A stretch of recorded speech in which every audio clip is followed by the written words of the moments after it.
great to have you with us. Key part of my role here at Thoughtworks is examining the gap between the strategic importance of CX versus CX effectiveness and the biggest barriers to optimal CX delivery. So I'm excited that we're talking about that today, talking about customer experience and specifically customer experience in tough economic conditions. So it should be no surprise to the audience today that well-executed CX drives the success of many of the world's most successful businesses. And in challenging times, it helps us protect customer engagement and brand equity, as we weather the economic turbulence that we're sort of seeing at the moment. But it also enables organisations to take a leap ahead of competitors when we move back into growth. But it's fair to say that few organisations seem to really excel at CX strategy and execution. We see businesses spend millions on failed CX transformations and disconnected omni-channel initiatives that just don't deliver meaningful value or impact or ROI.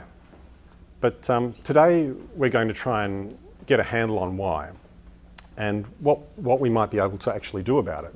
As a product and technology leader with 25 years experience, Darren works with people, process and technology to deliver results in very complex environments. He has deep experience to share with us on how to go about building lightweight structures and transformational strategies that really help businesses respond well to constantly shifting priorities, especially in times of change. In his career, he's driven impact in finance, communications, digital media, and many other areas, and he thrives on making those around him successful. So we thank him in advance for sharing his perspectives on how we can be successful in driving customer centricity in tough times. So please join me in welcoming Darren Smith.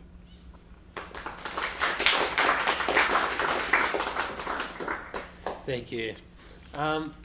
So you want to take that? Yeah, for sure. Make it easy, and we'll flip through things quickly. So, thank you for having me today, and thank you for joining us online and in the office here too. I think today I'm hopeful. Customer centricity is an important topic. I think it's an expansive topic. And what you'll find, I hope, today is probably me digging into one area that really interests me, and I think that is central to customer centricity, and really kind of reflect on some leadership lessons that I've had over the past few years, and really kind of thinking about what comes forward. So what I'm hoping to kind of come through today is kind of give some real talk to talk through what I've learned, talk kind of frankly at times too. So hopefully, we kind of keep this a little bit, kind of Chatham House rules, even those of you online, to kind of think about, so we can be, kind of a little bit forthright and share things, and also talk about some of the goods and the bads that we've been through over the last few years. Now, you can't talk about customer centricity in tough times without talking about the tough times. So let's start there. You can see 2023, it's probably looking a little bit healthier than what we can see on the slide today, but we've come off the back of a few tough years. Yes, I'm still talking about COVID. It's still, I'll still be talking about that for a few more years. But we've also entered into 2023 earlier this year with a lot of uncertainty ahead of us. We've talked about how there's a looming recession that still hasn't kind of we come around the corner just yet.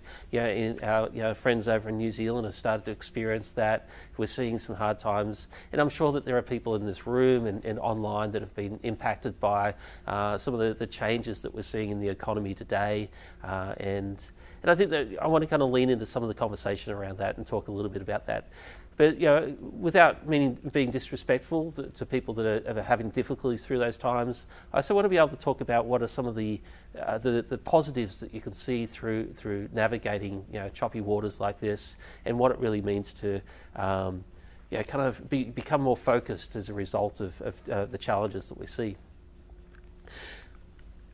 In contrast to what we've seen with the tough times, we've also seen stories of breakout success. As we were all dropping into COVID, we're seeing the stock prices Zoom going up this year as we've gone into much of the economy thinking about kind of downturn. You see OpenAI getting huge amounts of investment, huge amount of interest. You got NVIDIA, just knocking off the charts in terms of stock price and all those kinds of things. So we're always still very much in this kind of world of two economies at times, and the winners and the losers to some extent around that. But for most of us, we are still navigating those challenging times. We're still bracing ourselves for impact.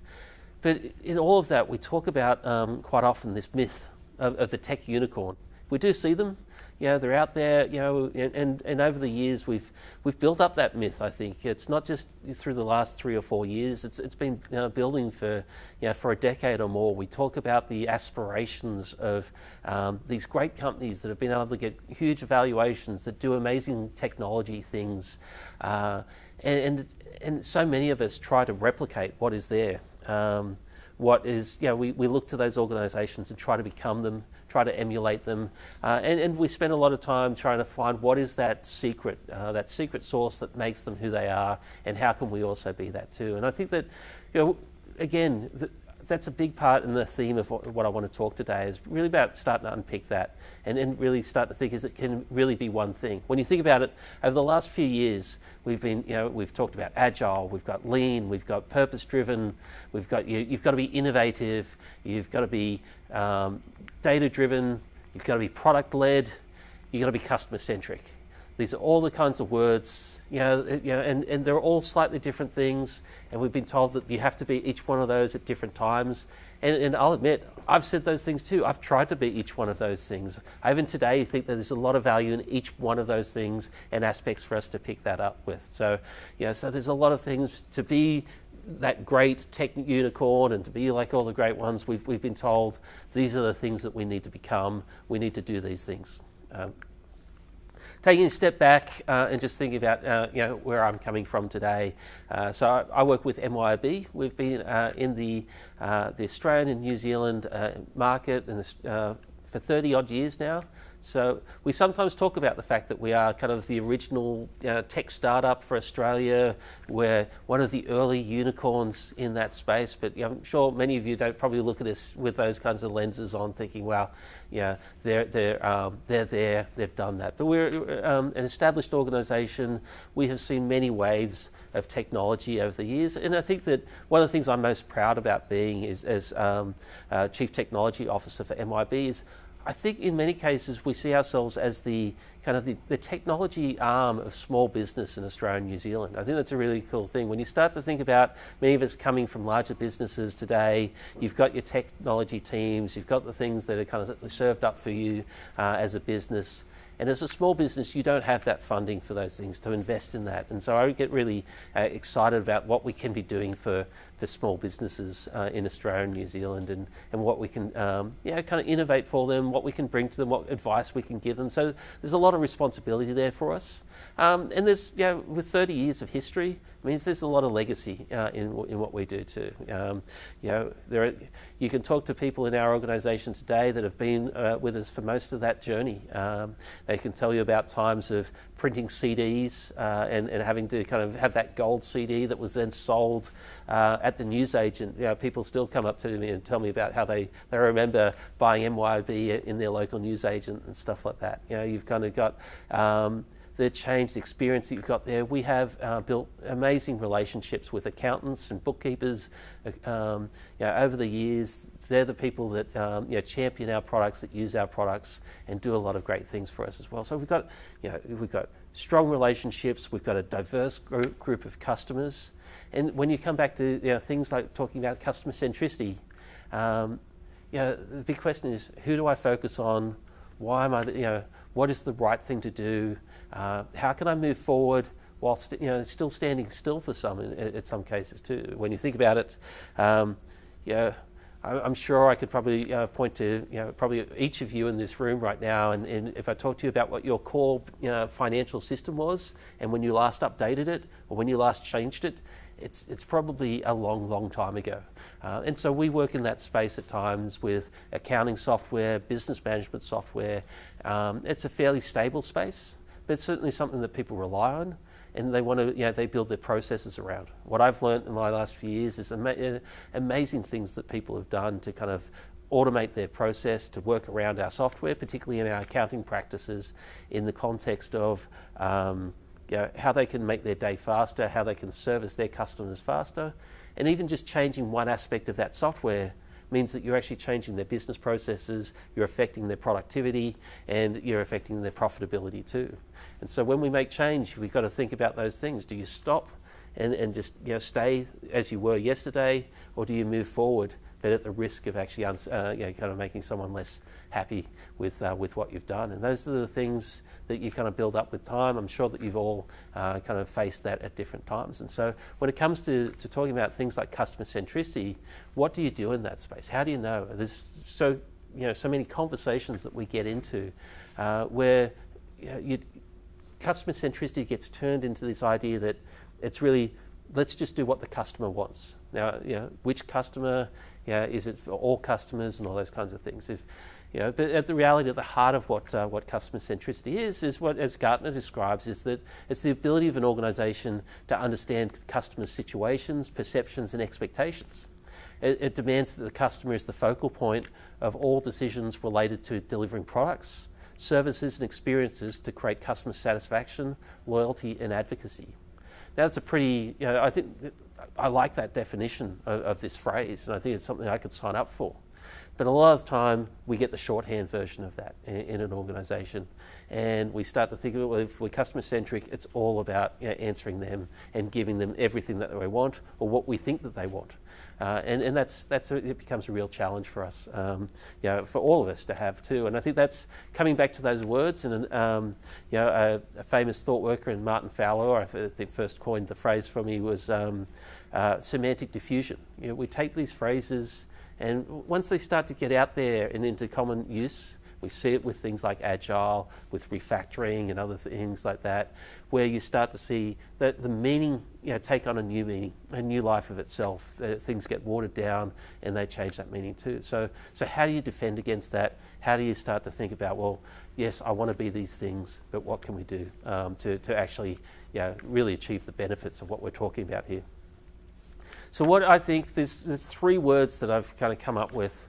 Now, I'm not trying to create a framework here. I don't want this to kind of go out into the wild as being, this is the new framework and this is the answer for everyone. This is about just kind of creating, kind of sharing information. This is about almost kind of creating permission for everyone to kind of challenge a little bit of what they think about and who they are. First of all, I think we've got to start with actuality, right? Now, I'll give you a bit of a sneak peek. I'm looking for a little bit of alliteration here. I like giving alliteration when I do these things. So actuality is a bit of a stretch in a word, but really it is, when we think about customer centricity and the way that we approach things, we spend a lot of time trying to understand what is actually happening, what do we need to do. We do customer research, we go and interview customers, we look at what's going on. And that is still absolutely integral to being customer centric and understanding what our customers' needs are. We need to understand the environment in which we operate. The next thing is ambition.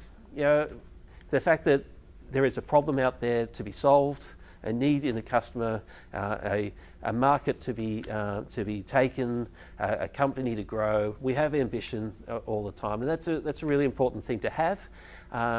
And despite what I say next, it's still integral to what we do. We still want to go after, and we still want to go and solve those problems. If we just want to stand still and do nothing and just be who we are, the same old company that we were yesterday, then that's a kind of a decline strategy, not a growth strategy, and that's not being customer centric either. Right? But again, coming back to that conversation that you no doubt will have had, which is, well, a customer wants it, we should do it. That's a really difficult conversation that you need to kind of navigate and to think about. So ambition is key, but it still needs to be kind of tempered by one thing. And I think that's authenticity. And that's, to me, at the heart of what this conversation is today. Really, you've got to be clear as to what you're willing to do. and what you're capable of in terms of being able to support your customers and solve their problems. We have seen in MYOB, I'll admit, we've had those moments, and I've seen moments before that where we've made investments or we've decided to try to do something that on the surface was the right thing to do at the time for that customer to be able to close a deal, to win an opportunity, to kind of make people feel that we're doing the right things by them. But at the end of the day, it's in an area that we can't sustain investment in. It's something that is not our expertise. It's things like that. And I think that for me, authenticity, and I kind of did a little bit of research looking into like what do other people say around this and being genuine and all of that. And I'm not trying to make this anything more than it is, other than it's about what are you willing to do? What are you capable of, and what are you willing to put your weight behind? And I think that's a really important thing that we've really got to come back to and start thinking about. What that means is being able to talk to a customer about the fact that your product roadmap is in this direction, and being okay with that, because it may be different to what the customer needs, or the one that's in front of you. But if you've done your homework and you understand where you're going and where you want to grow your business to, it is important to be able to start to understand that that's where you're going to go. So having that authentic conversation with your customer to say, this is the future, this is what we're putting our weight behind, is clear and allows them to make an effective choice. We've seen at times in our business, as I said, we build software that solves a need today, and we still need to kind of solve the next customer's problem with our ambition. But the consequence of that is that you're going to have some customers saying, don't change until I'm ready to change, and we've got to move that forward. And so I think a big part of being authentic is leaning into those conversations and starting to say, this is where we're moving forward. To kind of bring it back home to even personal stuff, I think that I've often, when I talk to people within MYOB about this, I talk about just even a relationship. I talk about my wife. I was talking to her during the week about this and start saying, you've actually started to creep into a lot of my talks. Funnily enough, I had to actually thank her. I think she's become a great coach for me. So she is watching live stream. So I think that actually my wife has become an amazing coach for me as a leader as well. But one of the things that in any partnership, any relationship in that space, each side of that relationship wants something from their partner to grow, to do something different. My wife wants me to do things in a certain way, to be on time, to do other bits and pieces. And yes, there are things that I should aspire to be and do. But what we also want to make sure is I need to be me in my relationship. I need to know who I am and what I'm willing to be happy in that relationship, because at the end of the day, from a personal perspective, it is important to be able to understand who you are and what makes you happy there, and what you can contribute to the relationship before you even go changing. The bit that my wife also kind of gave me some wise advice years ago was that when you think about the takeoff process on a flight, and you get that announcements about the masks dropping from the ceiling, and when that happens, look after your mask first, and then look after the person next to you. And my wife reminds me that is an important thing to do, from your own health, your own mental health, and your own needs. At times, there are points where you still need to start to make sure that you're alive and kicking before you can satisfy someone else's needs. Now, I've actually experienced that too, and it actually did happen to me, and so do pay attention. I remember a few years ago, coming into Kuala Lumpur, and we actually did have the masks drop from the ceiling and an emergency descent. I put my mask on and looked over to my left, and I think the person obviously wasn't paying attention, and so I actually had to grab it off and put it over a grown person, adult, and I actually had to help them with their mask too. So pay attention. It can happen to you. But I think that's an important thing, and that's the heart of this. Now, what does that really look like? And let me get into some concrete examples for you. My business. So let's see. I've done the wrong thing. There we go. All right. So let's talk about support. Now, this is, we're kind of getting into a space, and if you're an MYOB customer, I hope you see it my way. But we're going to talk about some things here that aren't always the most pleasant things, and there are different needs and different pulls for us.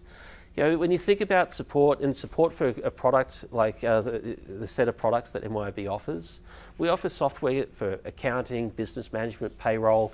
These aren't trivial pieces to do, and it's stressful. If you get it wrong, if you miss payroll, if you mess up payroll and you paid someone incorrectly, that can be a stressful thing. And so a big part of your expectation as a customer and your desire as a customer is to make sure that you've got support behind you if something does go wrong.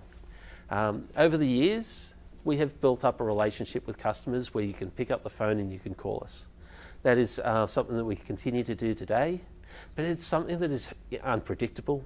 It's something that requires a lot of investment and time to be able to train someone to be an expert in your software, and particularly when your software is changing every day, to be across all those kinds of things too. And so we need to be able to find ways in which people are working on that. So they want that safety.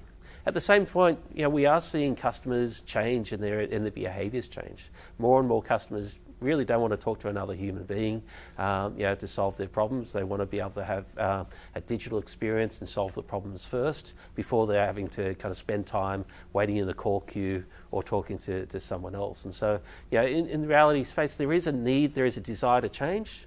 There is still comfort and a desire to have that backup for us too. But the more that we put into the support channel from an investment perspective, the more that you're meeting your failure demand rather than solving for your failure demand. And so that's one of the tough challenges that we have to face in any business, and certainly ours, is how do we strike that right balance? How do we still give customers a great level of support, but also make sure that we're investing in the product in a way and improving the experience so they don't even ever have to pick up the phone. So our ambition is that we want to grow, we want to solve things, and we still want to be able to create that great customer experience. But those two things do fight against each other. It's like, when things go wrong, I need to have that, and I need to put that cost in, but I also need to solve that other thing. So what do we do? And I think the authentic thing, the genuine thing to do here is to recognize that tension, but also pick a direction and follow it. And for us, a big part of that has been investing in the digital experience, because we do see that's where people and behaviour is moving. It gives us a chance to scale our experience. We're finding now that with the rollout of our chatbot experience and our online help, that we are getting a higher resolution rate through the improvements that we've made without customers actually having to pick up a phone and wait for an answer. They can get the answer when they need it and interact with that too. So, but that is still a hard decision. That's still a hard conversation to lean with. But I think that's where, again, you've got to come back and be genuine. You've got to be honest with yourself, and you've got to be honest with your customer as to where things are going, and that's important. Bringing that, kind of stepping that back from the front line into the product itself. Again, I've talked about it a few times already. We see that there are a number of customers will like one thing and you want to give them the next. What do you do in that space? We have been running desktop software for many years. It's extremely efficient for expert users to be using. And as I've said, in our accountant space, for instance, they have built their processes around our systems. And so being able to change the experience and recognize that still many of our customers want to be moving online. They don't want to be running their own software in their own data centers or in their own desktops and maintaining hardware and all those things. They want to be kept current. We've had to create pathways for them to have online experiences too. The challenge with that though is the changeover and kind of recognizing that supporting both comes at a greater cost, where you're actually going to start to make it harder for you to support and provide a great experience to all customers who all have a diverse set of needs. And so again, you've got to pick a direction and you've got to be genuine and say this is where we're going, and you've got to invest behind that. We, a couple of years ago, we had that push. We rolled out our products, and admittedly, we spent a lot of time getting customers across from their desktop experience to the online experience. And as it kind of cut over and it was all ready to go, there were some bumps. We increased the time that it took to complete certain forms. And when you think about it, moving from a desktop tool to an online tool, we've all had that experience. Like a browser is not the same kind of fast keyboard entry thing that you would have built before. but we recognised the disruption that was going to create in terms of the business processes and the efficiencies of our teams there. And it did take us a long months. And I spent a lot of time in different clients' offices talking about, and hearing from them about the impact of their business and about the changes that would come from that and what we're going to do about that. But that was a hard moment, again, not from a wrong step in a sense. This was us moving our customers forward, moving the organisation forward in the way that we needed to go. But there was also a moment there where your customers are going to turn to you and start to ask for big promises and ask for the answer and solve everything. And you don't always know the answer at that time. And so what we did was we were confident, we kept coming back and being genuine. We acknowledged the problem that we had introduced for them, and we talked about how we're going to solve that. And that was really about solving it a week at a time. That tomorrow's release was going to be better, the next week's release was going to be better after that, and we were going to chip away at that problem. And so I could imagine us going in there and saying, kind of trying to tell our customers exactly what they wanted to hear, but we were only going to set ourselves up for failure and for them for disappointment. So it really kind of came down to communicating genuinely, honestly with them, and actually demonstrating through progress. And we've been, we kind of built that back, and it's actually, I think in a lot of cases, we now have that track record to say that we can do that, and we can do that well. What we've seen in even the last year is that we're again leaning into more of those conversations around what is the future for different parts of that product set, and having more confidence to say that we know how to solve that because we went through that experience, to know that efficiency is key for that group, not just being online, not just being on the cloud, and that we've got to solve things in the right way. So we've adjusted what we're doing. We've, there's always opportunity for us to improve, but I think it does come back to that idea that, again, being clear about what you're capable of doing, what you're willing to do, and really backing yourself there without having to be, create beautiful pictures and long visions. A lot of our customers just value execution. Now, I'm actually going to turn our developers and our employees into customers in this context too. This doesn't just play out in the customer space. So, one example here is we adopted the technology radar from Thoughtworks as a tool to be able to better communicate across the organisation. Now, we've run from a number of years. We've tried to be similar to a lot of tech companies, to give absolute autonomy to our teams to choose the technology that best fits their needs. And we have seen that, but we've seen a proliferation of technology and tools and systems that have been built out and kind of taking us in many different directions. What the technology radar allowed us to do was to start to think about, well, what do we want to pull in? What are those tools? What are the ones we'd actually encourage the use of, and to share experience across the organisation? One of the challenges that you face when you're kind of running hard and fast at things and giving everyone choice is that they're not necessarily sharing that knowledge and that learning across the organisation and teaching each other the lessons learned around what was good and bad with the technology. So bringing that in was a really useful tool. From an ambition perspective, we still want to be a technology leader. We still want to evolve. We want to grow. We want to give people choice and flexibility. And we want teams to be able to own the decision around what the right choice is for them. But something like the technology radar has given us the ability to be a little bit clearer about that, what we recommend, what's valuable. And then I think from a genuine perspective, from an authentic position, and this is the one thing, is I have found myself advocating within the organisation to start to actually dial back some of that autonomy, from being entirely open to being more aligned and more contextual. That's been important. I remember when we first rolled out the first version of our internal radar, and there was a discussion on one of our Slack channels where one of the teams had found, I think we put Scala in our hold ring, right? And we had a wave of people come in and say, this is a great technology. It still is today, although I can see a few people smiling with having had the same experience in different places too, to kind of realise that yes, this is interesting. It's a great platform and language. but we only have a small group of people that want to work with it or that know how to work with it. And so the challenge and the pushback that we got with pushing out that radar and start to say, let's hold off using this, was we found that some people start to say, well, we're not changing the industry. What happened to that? And for me, the genuine thing, the authentic thing to say is that if I've got 100 developers all working on 100 different pieces of technology, I'm not changing anything. I'm not really putting momentum and weight behind the change in the industry. It'd be much better for me to put my 100 people's weight behind one set of technology and be innovative in that space, and that can change the technology for us too. So, it's having those conversations, and although they are hard, and sometimes let some people down or disappoint people because they have this belief that that this is what is right.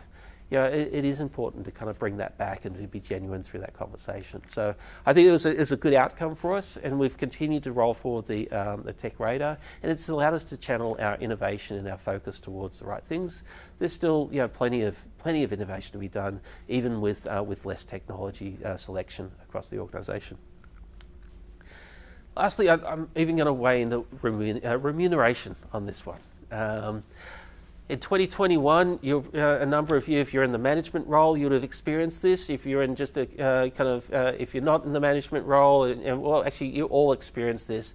Was that 2 years ago, the market was extremely hot. Everyone was, there was no immigration coming into Australia, and people were still hiring, and digital was going gangbusters.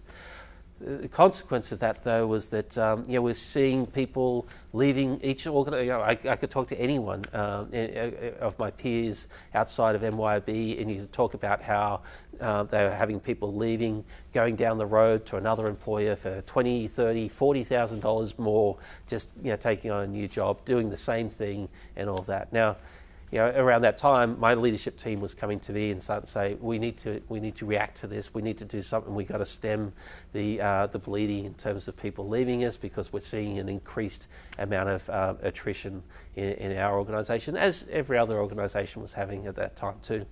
And so what do you do there? Like, you've got this kind of situation where the market is changing right in front of your face, really quickly. You've got an ambition that you want to have great people, you want to pay your people well, you want to be a great tech organisation, a great digital business, you want to be growing, you want to have all those kinds of things right now, but your budget's locked in. You're having a weapons race or a race for how much more you can pay everyone. You're going to run out of dollars at some point. What is the right thing to do? What is the fair thing to do? Do you drop in and give everybody a 50% pay rise just because, just to try to stem that, or do you do something differently? And I think that, what we did was we leant back into the processes that we already had in place. And we valued fairness, we valued recognising that people were progressing and that we could promote them at the right times based upon just the standard processes we had. And fortunately, I inherited some really good processes which we call progression and promotions at MYOB, which is quarterly reviews where we get nominations for people to to receive a slight progression in their remuneration or a promotion to a new role through that process. And so we just doubled down on that. We just stuck to that process. We kind of tweaked it a little bit to address the times. We still worked with the things that we could sustain as long as we could through that process. And we stuck to who we were. And the consequence of that was, yes, we continued to see some people leaving through that pace. We didn't match that immediate hit for people where they could see, I could go down to another organisation and get a drastic increase. But I think we did get respect through that time, that we were showing that we were eating away at that and we were making changes. Over the 12 months that we worked on that, in that 12-month period, our engagement score continued to increase across the organisation, across technology, by about 10 percentage points at that time. And our remuneration, kind of factor in our engagement score also increased around 10% across technology too. It was pretty consistent across all levels. And so, that was a pretty good thing. I walk away feeling pretty happy from that perspective, kind of thinking about that this is, that we stuck to something, we did something that was genuine. We didn't panic, but we didn't overcommit, and we were able to kind of do the thing, and we were able to have a real impact there, which was good.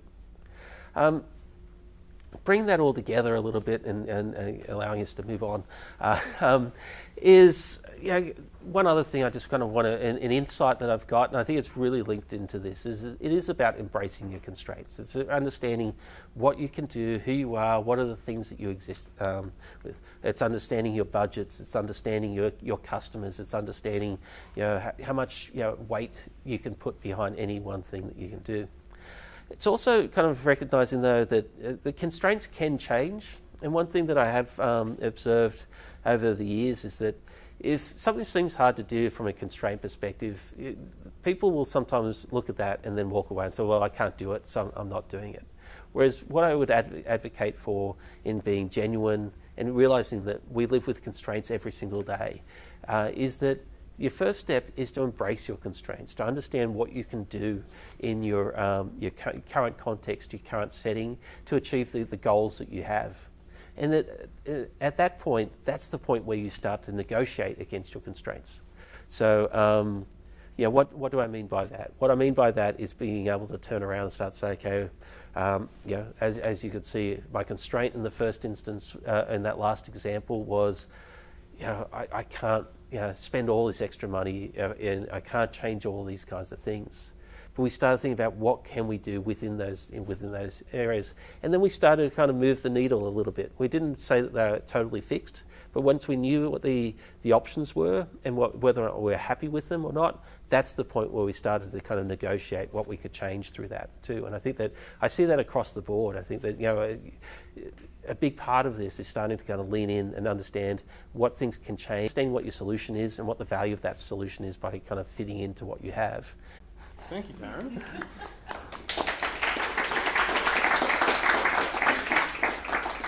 That was great. Fantastic keynote there. So thanks again.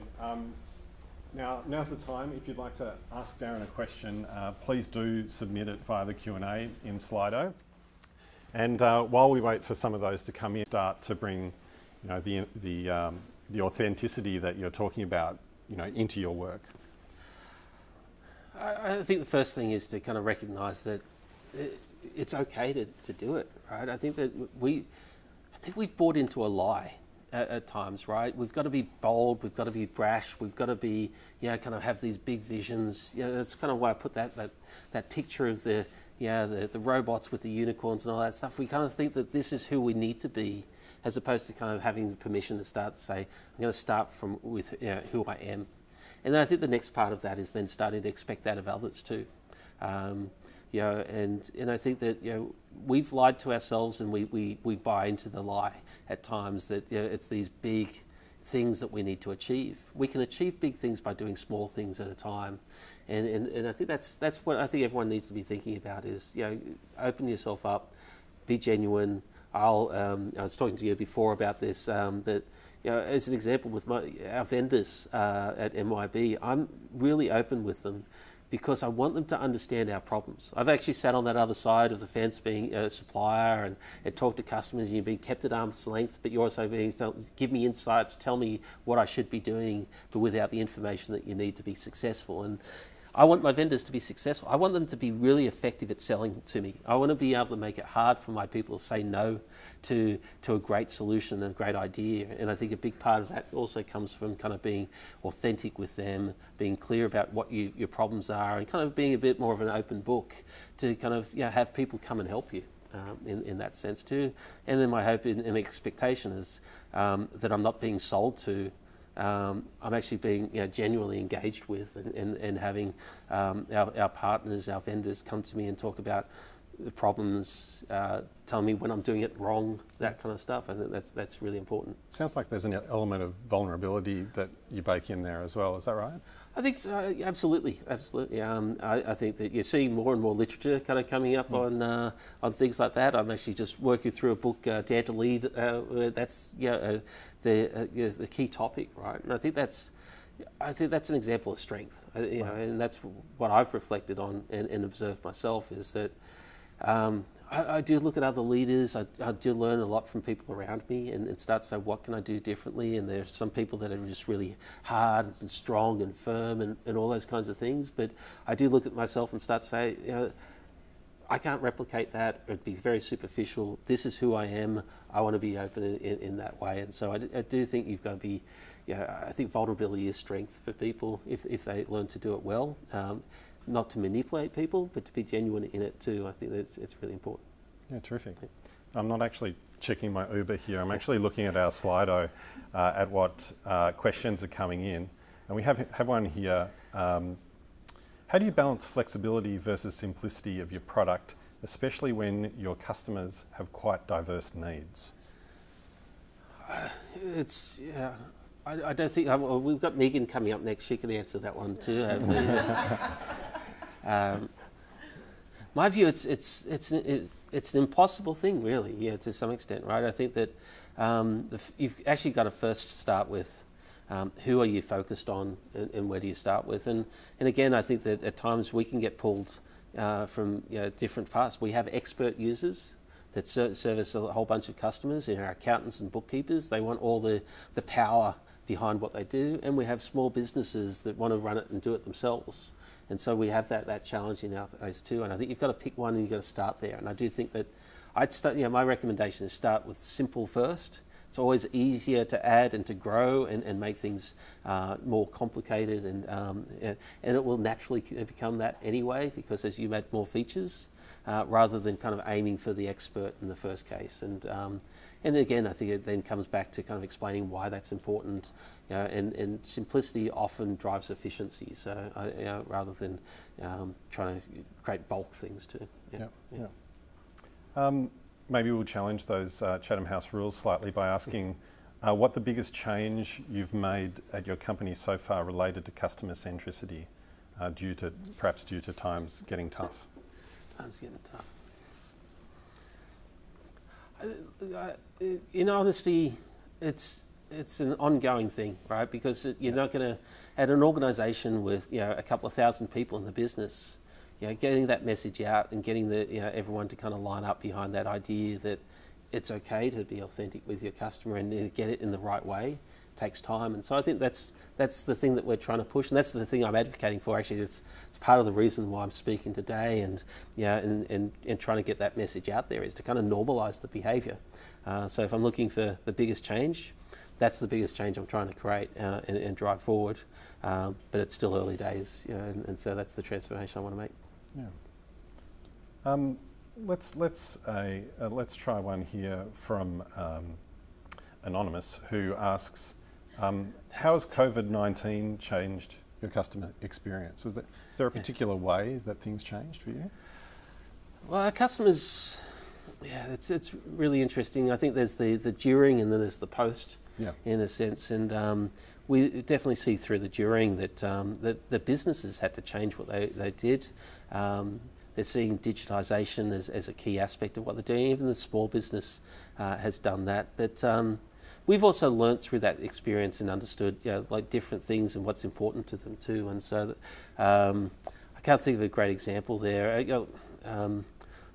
Maybe one that comes to mind is I remember talking to one customer about this, about cash flow and what do they do to keep their cash flow up and being able to pay their employees when things get a little bit tight. And this was someone that worked in a restaurant that owned a restaurant. And while we were thinking about complex and technical things and product features and all that stuff, at the end of the day, what he was doing was when things get a little bit tough, he schedules himself onto the floor. So he changes his staffing and all those kinds of things. So he stops paying himself a little bit rather than having to pay another employee. So it does change those kinds of things. And so I do think that, just even that moment through that time and understanding that things were going to get a little bit tighter is the difficult decisions that individuals are having to make through that time were kind of eye-opening and helped us to kind of understand what's even important in what we're offering to them too.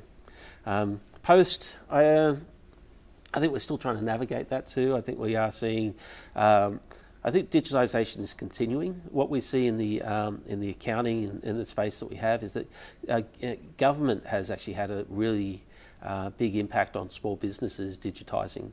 But it's really about the interaction with government and small business. and government and employees, you all probably log into things like Service New South Wales, and you do your taxes online and all those things.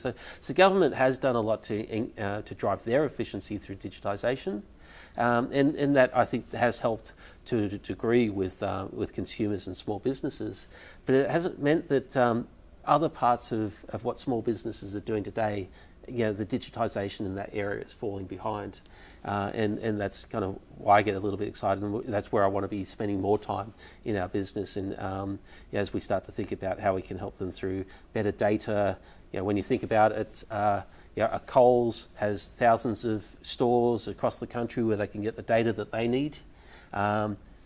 One small shop just down the street here has one shop to get the data that they need and don't have that comparative advantage. So I think there's opportunities for those for small businesses to be working with businesses like MYOB to start to say, well, can I give me that insight, give me that view as you work across the economy and stuff like that. So I think that what we're going to see post-COVID is a drive towards new types of digitalisation, use of data, especially at that small business end.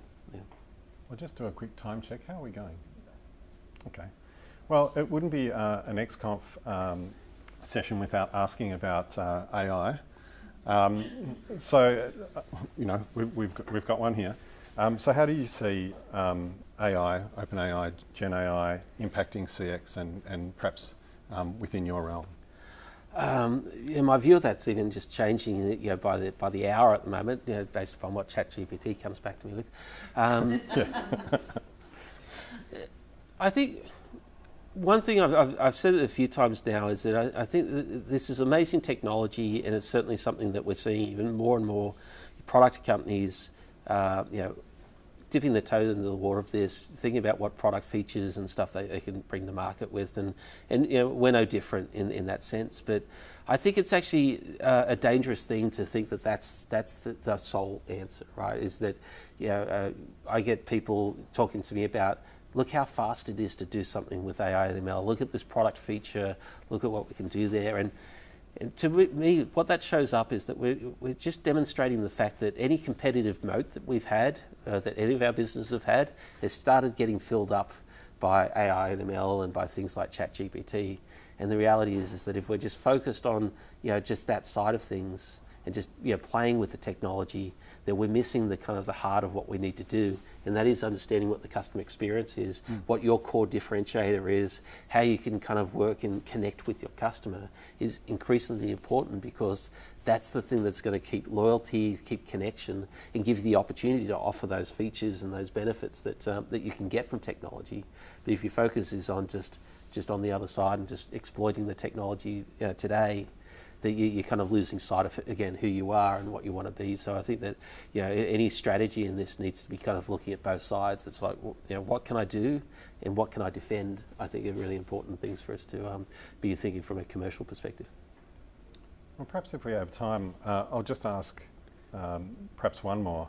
When it comes to measuring customer experience and feedback, and I suppose the mindsets around that, what would you share about your positions on those? On customer feedback? On measurement, customer customer experience, measuring it. What mindsets should we be taking into that? I think it's the stuff I think we've I'm sure Thoughtworks continues to talk about. I think it's the thing I think the design community has been building out over the past few years, and it is absolutely about finding those leading indicators as to what success is. I think that for MYOB we've got a large scale. We can use data to help us to understand what's going on. Speaking to customers, realising that, building empathy and an affinity for your customers, I think is absolutely important. But I think that coming back to thinking about what is the how am I performing? I'm fortunate today because Megan can come up and correct anything I've said for me on this stuff. But when I think about it, so much of what we do in our product, for instance, is really a kind of a funnel. A lot of times in the sales side of things, you think about how can I acquire a customer, and then it's the job done. I think in a product like ours, that's only just getting started. It's really about kind of moving into a space which is how do I get use, how do I get value for that customer through that too? And so I think that is every single workflow that we have in our product. We need to kind of think about how do I get them to start the process, and how do I get them to finish it, and how do I monitor that and measure that behaviour every single day to know that what I've done is gotten better. And so I think that kind of product analytics, driving into that space and just kind of building out a culture where you're constantly driving those experimentations, doing those small changes that drive improvements for the customer is the other area that, again, another transformational thing that we'll need to continue to drive across our business. But yeah, it's all there, it's all out there. Everyone kind of knows it to some extent. It's really just kind of lining up everyone behind doing it and seeing it and understanding it. Wonderful. Okay. Well, I think we'll close questions at this point. Thank you again, Darren. This has been absolutely fantastic. So let's thank Darren for